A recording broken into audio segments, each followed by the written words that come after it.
Haleluya. Puji Tuhan, salam sejahtera Bapak Ibu, Saudara-saudari keluarga besar GPD El Shaddai Magelang. Mari sama-sama kita deklarasikan, rise up, bangkit, bergerak, berdampak. Tuhan memberkati setiap kita. Biarlah hal ini menjadi kerinduan kita yang mendalam sebagai rasa atau dasar cinta kita kepada Tuhan Yesus Kristus, Allah kita satu-satunya penolong di dalam kehidupan kita. Puji Tuhan Bapak Ibu Saudara yang diberkati oleh Tuhan. Kembali lagi kita akan menikmati sajian rohani kita di dalam Mazmur pasal 19. Mazmur pasal 19, kita akan lihat satu ayat dari Mazmur pasal 19. Namun Bapak Ibu, kembali lagi selalu saya mengingatkan ya bahwa firman Tuhan itu adalah baik bagi jiwa kita, bagi hidup kita seutuhnya. Baca secara keseluruhan ayat 1 sampai ayat 15. Ayat 13 berkata demikian, siapakah yang dapat mengetahui kesesatan? Bebaskanlah aku dari apa yang tidak kusadari. Ayat ini berdiri sendiri Bapak Ibu, ayat 14 dan 15. Namun saya ingin kita renungkan satu ayat ini, yaitu ayat 13, meskipun dari ayat ini berkaitan dari ayat 1 sampai ayat 15. Nah, kita akan belajar dengan judul renungan pada hari ini adalah perjalanan kehidupan. Perjalanan kehidupan kita tentunya kita mengharapkan, merencanakan, memikirkan sesuai apa yang kita inginkan, yaitu keberhasilan, damai sejahtera, hidup tanpa tantangan, mulus-mulus saja dan selalu berhasil melimpah dengan berkat Tuhan. Itu kerinduan, keinginan kita karena tubuh dan daging kita ini tidak siap menerima hal-hal yang merupakan kesakitan, penderitaan atau penyiksaan selama kita hidup di dalam dunia ini. Oleh karena itu Bapak Ibu yang diberkati Tuhan, pada kesempatan hari ini kita akan merenungkan tentang perjalanan kehidupan kita. Dari kecil sampai kita ada pada hari ini. Perjalanan kehidupan setiap orang selalu mengalami hal-hal yang lebih banyak di luar dugaan, di luar rencananya, di luar apa yang dia dapat pikirkan tentang kehidupannya.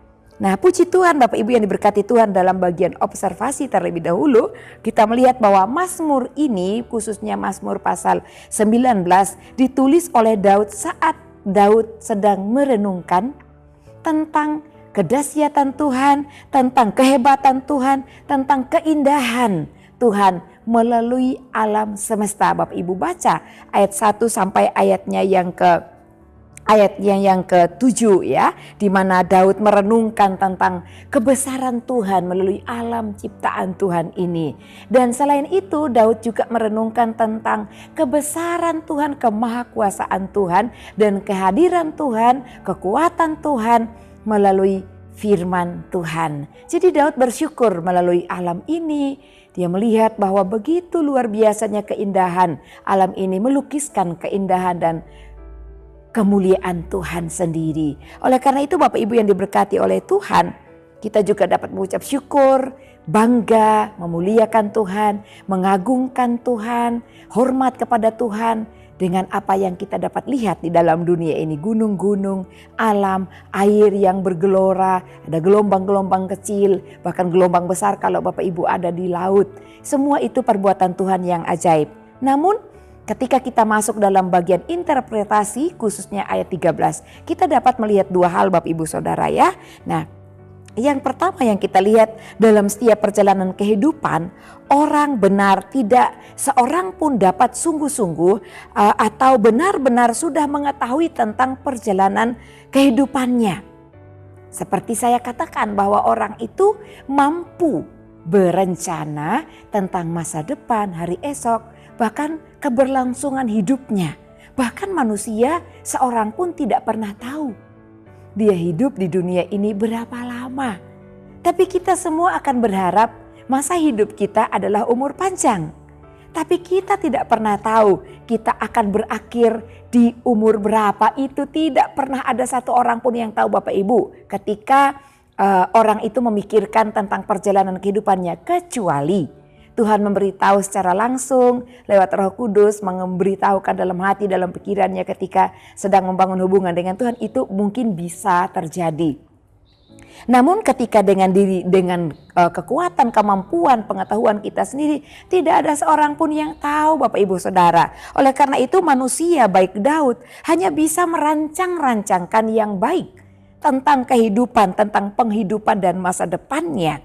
Bahkan tentang keluarganya, tentang pekerjaannya, tentang tanggung jawabnya. Dan semua manusia berjalan menurut atau sesuai dengan rancangannya, itu maunya manusia ya. Namun semua manusia, kadang-kadang perjalanan seseorang tidak 100% atau tepat sesuai apa yang direncanakannya sebelumnya. Dan selain itu, tidak ada seorang pun yang mengetahui tentang terjadinya kesesatan. Ini pengakuan Daud sendiri sebagai orang yang benar di hadapan Tuhan. Dia adalah orang yang cukup menjaga dirinya agar tidak mengecewakan hati Tuhan. Sebab Daud lebih ingin menyenangkan hati Tuhan. Oleh karena itu Daud merenungkan bahwa hidupnya tanpa Tuhan, tanpa firman Tuhan, tidak akan mendapatkan kekuatan dari luar. Oleh karena itu kalau Bapak Ibu baca ayat firman Tuhan dalam ayat 8, dia sana mengatakan bahwa Taurat Tuhan itu sempurna, firman Tuhan itu adil, firman Tuhan itu indah, firman Tuhan itu berkuasa. Sebab itu akan menjadi bagian di dalam kehidupannya, mengakui keberadaan Tuhan di dalam kehidupannya. Dan yang kedua Bapak Ibu Saudara yang diberkati Tuhan, selain itu tidak ada seorang pun yang mengetahui tentang terjadinya kesesatan. Oleh karena itu, kesesatan itu bisa terjadi tiba-tiba kalau kita tidak berjaga-jaga di dalam perjalanan kehidupan kita. Kita akan ikut arus, akan mudah jatuh, akan mudah tersandung dan keluar dari kebenaran firman Tuhan. Sebagai orang benar kita bisa melakukan dosa dan kesalahan oleh kesesatan yang dunia sajikan. Di zaman anugerah ini ada banyak kemudahan, ada banyak kebaikan, dan juga ada banyak kebenaran yang ditaburkan. Tapi banyak juga hal-hal yang menyesatkan yang sedang ditabur oleh dunia ini. Bahkan yang ingin disesatkan bukan hanya orang dewasa, saya dan Bapak Ibu Saudara sekalian, namun mulai dari anak kecil. Bapak Ibu Saudara perhatikan tayangan-tayangan film-film untuk anak-anak kecil, anak-anak usia balita. Bapak Ibu perhatikan, jangan semuanya diperbolehkan untuk ditonton, sebab ada banyak sajian-sajian yang menyesatkan, kesesatan yang diberikan yang tidak kita sadari juga. Oleh karena itu setiap apa yang ditonton oleh anak-anak kecil, Bapak Ibu boleh mungkin menyeleksinya dulu, apakah ini layak. Apa itu Pokemon? Nah ini salah satu tayangan yang anak-anak suka, bahkan bonekanya laris manis dibeli ya. Karena anak-anak suka. Tapi boleh Bapak Ibu sekarang sajian pengetahuan juga banyak disediakan oleh media sosial. Kita boleh browsing, cari tahu seluk-beluknya apa arti dari film ini atau tontonan yang anak-anak lakukan atau mungkin game.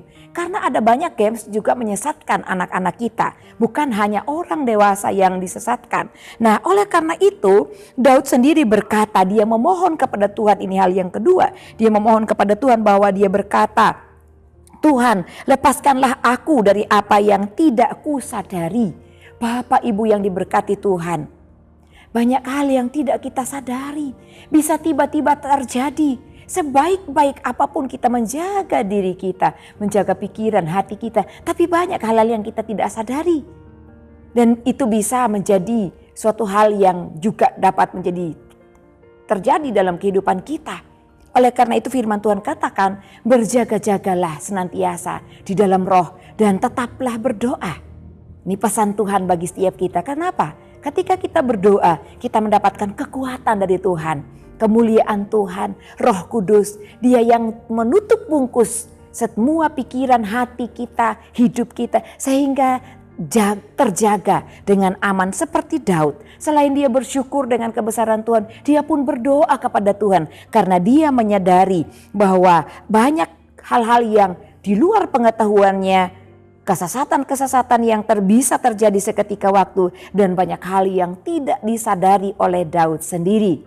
Kadang-kadang pun Bapak Ibu Saudara ada orang-orang yang baik, tapi belum tentu kita mengetahui dia benar-benar baik atau itu hanya akal bulu seseorang supaya bisa dekat, bisa mendapatkan apa yang menjadi motivasinya dalam kehidupan kita. Banyak yang kita tidak ketahui. Oleh karena itu kita perlu pribadi Tuhan yang memampukan kita, membuat kita peka oleh karena Roh Kudus yang menuntun, memimpin kehidupan kita, kita bisa menyadari dan kita tahu hal ini apakah baik atau tidak yang datang dalam kehidupan kita. Dalam bagian aplikasi, apa yang kita lakukan belajar dari pribadi Daud yang dia menyadari bahwa ada peristiwa-peristiwa yang di luar dugaan dan yang tidak disadari oleh Daud. Dalam bagian aplikasi, mari Bapak Ibu Saudara kita jaga mata kita jaga hati kita jaga pikiran kita, jaga seluruh tubuh kita ini. Melalui apa? Kalau menggunakan kekuatan kita sendiri tentu tidak akan mampu. Namun menggunakan pertolongan Tuhan semata-mata, juga menggunakan kekuatan firman Tuhan.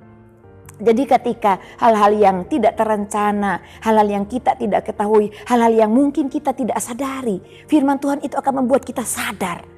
Membangkitkan kepekaan dalam pikiran kita, dalam hati kita oleh Roh Kudus yang bekerja dalam hidup kita. Dan kita sadari bahwa itu hal yang tidak berkenan. Dan pastinya kita akan tinggalkan. Orang yang mencintai Tuhan, orang yang mau hidup dalam kekekalan, pasti dia tunduk kepada kebenaran firman Tuhan. Gak akan dia biarkan 10% mengikuti arus dunia ini, lalu sekian persen untuk Tuhan, atau 50% bagi dunia, 50% bagi Tuhan.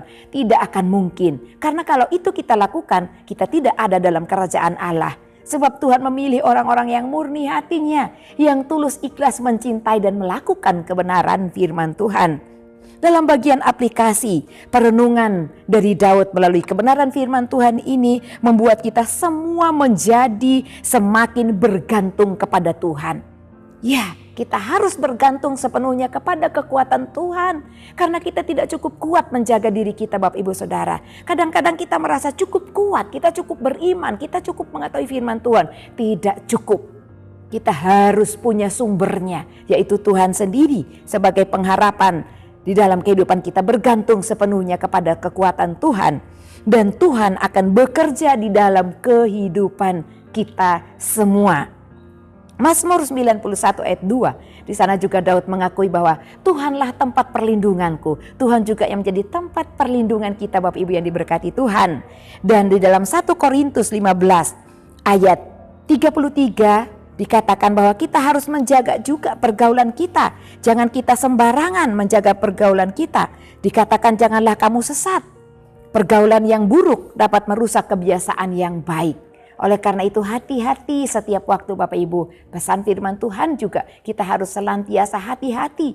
Sebab kesesatan itu bisa terjadi tiba-tiba. Tuhan menyertai kita, Tuhan memberkati kita sebab dialah sumber kekuatan dan kemampuan hidup kita. Selama kita ada di dunia ini dan dikatakan kita hanya sementara di dunia ini Bapak Ibu Saudara. Jadi jangan bergantungkan hidup kita kepada dunia, tapi bergantungkanlah hidup kita kepada Tuhan. Sebab hidup selama-lamanya yang paling lama itu setelah kita meninggalkan dunia ini. Itulah hidup selama-lamanya. Tuhan menyertai dan memberkati kita sekalian. Puji Tuhan. Bapak Ibu Saudara yang terus setia mengikuti Renungan 79 kiranya dapat menjadi berkat bagi kita bersama-sama. Bagi Bapak Ibu Saudara yang ingin didoakan untuk pokok doa tertentu atau ingin menyaksikan kesaksian mujizat pemulihan dalam keluarga dan lain-lain dapat disalurkan melalui chat WhatsApp di nomor 081327420088. Puji Tuhan. Mari kita mengucap syukur, kita berdoa kepada Allah yang Maha Kuasa. Terima kasih Bapa yang baik, terpujilah Engkau di dalam kehidupan kami. Kami mengagumi Engkau Allah kami, Engkau begitu mulia, Engkau begitu dahsyat. Dan kami mau menggantungkan kehidupan kami, mau menyerahkan perjalanan kehidupan kami Tuhan. Sebab kami sungguh tidak mengetahui kapan masa hidup kami, perjalanan hidup kami di dunia ini berakhir.